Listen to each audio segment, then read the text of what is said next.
Penahanan Richard Lee dalam kasus dugaan pelanggaran perlindungan konsumen memunculkan berbagai reaksi dari publik. Salah satu yang paling menyoroti perkembangan tersebut adalah Samira Farahnas, yang dikenal dengan julukan Dokter Detektif atau Doktif.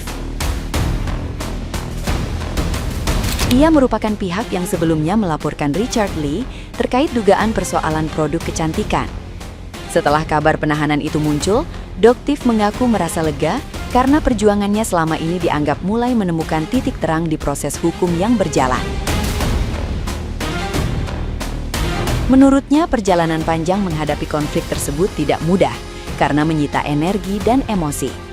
Namun perkembangan terbaru membuatnya merasa perjuangan yang dilakukan selama ini tidak sia-sia. Doktif juga mengaitkan momen penahanan itu dengan bulan Ramadan yang menurutnya menjadi waktu penuh makna. Sebagai bentuk rasa syukur, ia berencana mengadakan acara sederhana berupa buka puasa bersama yang melibatkan teman-teman dekat, serta mengundang anak panti asuhan dan penyandang tunanetra sebagai bagian dari kegiatan berbagi. Nah, gimana nih menurut netizen yang terhormat? Silahkan berkomentar ya. Mampus di penjara 12 tahun. Makanya jadi orang jangan memalsukan produk ya, menipu masyarakat. Makanya jadi orang jangan jadi mafia skincare. Baru aja ditahan, mampus kan? Kejahatan itu nggak selamanya tersembunyi, katanya kebal hukum. Akhirnya ditahan kan, menyala 12 tahun. Ada apa ini, ada apa ini, ada apa ini, ada apa ini? Kok rame bener? Sepertinya gundah gulana. Kagak ada badai meskipun ada hujan. Itu dokter Sunio kan? Dokter Richard Lee kan ya? Tahu-tahu ditangkep, tahu-tahu diborgol, tahu-tahu ditahan aja. Dokter kok ditangkep, dokter kok diborgol, kok ditahan. Seru bener kayaknya. Kok iso? Ono opo? Yo iso opo-opo. Yang lain nyesel kapan ya? Berarti podcastnya pindah ke jeruji dong ya? Kagak di studio lagi. Seru kali ya? Mak, gue baru dapat kabar Dokter Richard Lee ditahan Polda Metro Jaya atas tuduhan penipuan konsumen yang dilaporkan oleh Doktif. Dan ini laporan sudah berjalan 3 tahun ya. Diduga ini Dokter Richard Lee ini nggak ada izin praktek dokternya. Dan dia punya pabrik kosmetik di mana dia bikin kosmetik, ingredientsnya dan kosmetiknya itu tidak sesuai. Jadi kalau di kemasannya itu ada vitamin E, tetapi kandungan vitamin E di dalam produknya itu nggak ada, dan itu sangat amat membahayakan penggunanya ya. Dan ini sudah ditegur berkali-kali di pengadilan, tetapi dia tidak gubris. Akhirnya malam ini ditangkap Polda Metro Jaya atas tuduhan penipuan konsumen dan tuduhan yang lain-lainnya yang dilaporkan oleh Doktif. Akhirnya Raja Dajjal ditahan juga hari ini.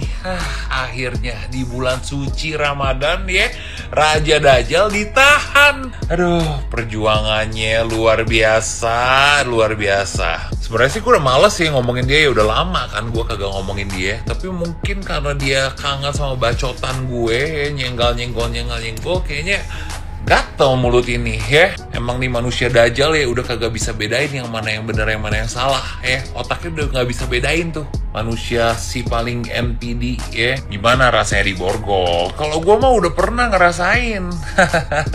Tapi kagak teriak-teriak ya, kayak waktu itu ya, kayak pertama kali ya, cuma 1 hari doang lu di dalam udah kayak, aduh, kalau 1 hari doang itu namanya numpang berak ya di dalam waktu yang pertama kali ditangkap ya. Kalau gue mah 2 tahun di dalam, kagak teriak-teriak ya lu cemen. Makanya ini jadi pelajaran nih buat yang lainnya. Kalau jualan tuh yang bener-bener aja ya. Mulai dari skincare, edukator, ya semuanya ya. Nah, apapun itu yang namanya jualan tuh harus jujur ya. Karena masyarakat makin kesini udah makin cerdas, nggak bisa ditolol-tololin kayak awal-awal TikTok booming ya.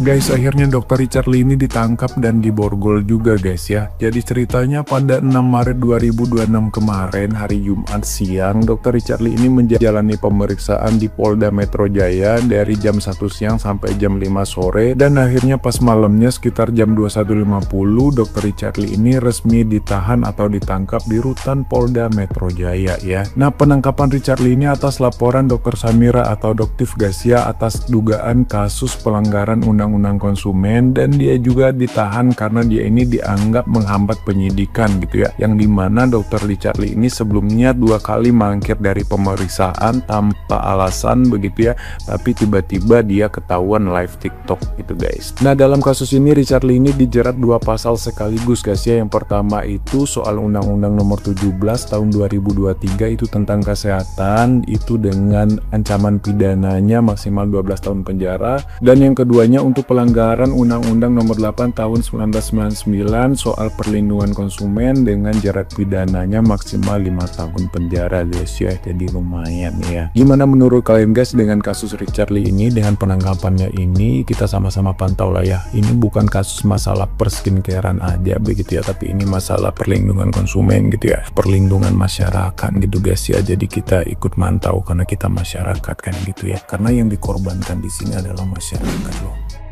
Dr. Richard Lee ditahan karena diduga mangkir dari panggilan kepolisian. Kan? Apa gue bilang? Nggak ada yang kebal hukum. Kagak ada. Bruh. Oke, jadi kemarin ya tanggal 6 Maret 2026, Polda Metro Jaya akhirnya mengambil tindakan tegas dengan menahan Dr. Richard Lee ini. Jadi penahanan ini dilakukan karena Dr. Richard Lee ini dinilai telah menghambat proses penyidikan terkait dengan kasus dugaan pelanggaran perlindungan konsumen, serta permasalahan produknya dan juga perawatan kecantikannya. Jadi salah satu pemicu penahanan ini itu katanya juga tidak kooperatifnya tersangka yang mangkir dari panggilan polisi, tapi malah justru aktif di sosial media. Kita tahu kalau DRL ini sudah ditetapkan sebagai tersangka kan. Pertama, tersangka itu tidak hadir pada pemeriksaan tambahan pada 3 Maret 2026 tanpa dia memberikan keterangan yang jelas. Tapi di hari tersebut tersangka ini malah live di TikTok. Bruh.